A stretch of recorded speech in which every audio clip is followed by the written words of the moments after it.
નમસ્કાર, ન્યૂઝ પર ઇન્ડિયામાં આપનું સ્વાગત છે। હું છું આપની સાથે કુમાર। નજર કરીએ સમાચારો પર। દાહોદ જિલ્લાના ધાનપુર ખાતે તાલુકાનો પ્રખ્યાત ચાડિયાનો મેળો યોજાયો। જી હા, ધાનપુર તાલુકામાં પ્રચલિત ચાડિયાના મેળામાં ચાડિયો ચડવાની પ્રથા અને વિસ્તારની સંસ્કૃતિ જોવા વિવિધ ગામોમાંથી લોકો ઉમટી પડે છે, જેમાં વિવિધ ગામોના પુરુષો પોતાની શ્રદ્ધા માનતા રાખી હોય તેવા વ્યક્તિઓ દ્વારા મેળાની વચ્ચે આવેલા આંબાના ઝાડ પર ચડાવવામાં આવે છે। આ ચાડિયો ચડવા પુરુષ ઝાડ પર ચડે ત્યારે નીચે રહેલ મહિલાઓ દ્વારા મેળાની સંસ્કૃતિના ગીતો ગાતા ગાતા ચડનાર પુરુષને ચોટીનો માર મારવામાં આવે છે। ચાડિયાના મેળામાં ઝાડ ઉપર ગોળ, રૂપિયા અને નારિયેળની પોટલી બાંધવામાં આવે છે। આ પોટલી ઉતારવા માટે લોકોની હોડ લાગે છે।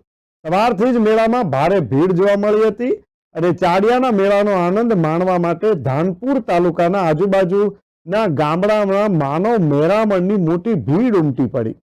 આ વિસ્તારના ગામોમાંથી આવેલા લોકોએ હોળીના ઢોલ વગાડીને નાના મોટા તમામ લોકો મેળામાં મન મૂકીને નાચ્યા હતા।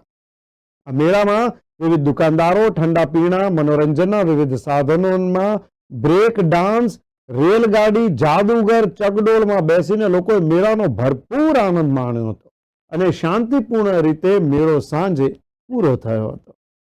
આજે દાહોદ જિલ્લાના ધાનપુર તાલુકાના ધાનપુર ગામે હોળી ગઈકાલે પૂરી થઈ ગઈ અને આજે ચાડિયાનો મેળો અમારો આ દેશ આઝાદ થયો ત્યારથી સંસ્કૃતિના વડીલો ખાતીગળ મેળો આ વિસ્તારના મધ્યપ્રદેશ હોય, ગુજરાત હોય, રાજસ્થાન હોય, સમગ્ર વિસ્તારના 4-5 જિલ્લાના લોકો નાચવા, કૂદવા, ફરવા, આનંદ કરવા માટે અહીં આવતા હોય છે। દરેક બાળકથી માંડીને સુધા વૃદ્ધ સુધીના લોકો આમાં આવતા હોય છે અને ઢોલ પણ 200 થી 300 ઢોલ વાગતા હોય એનાથી પણ નાચે છે અને આંબાના ઝાડ પણ એને વારા પરથી લગભગ આજે 35 જેટલા એની અંદર દાન દક્ષિણા બાંધેલી હોય છે। દરેક ગામના લોકો વારા પરથી એને લૂંટતા હોય છે, બહેનો પણ એનું સ્વાગત કરતી હોય છે।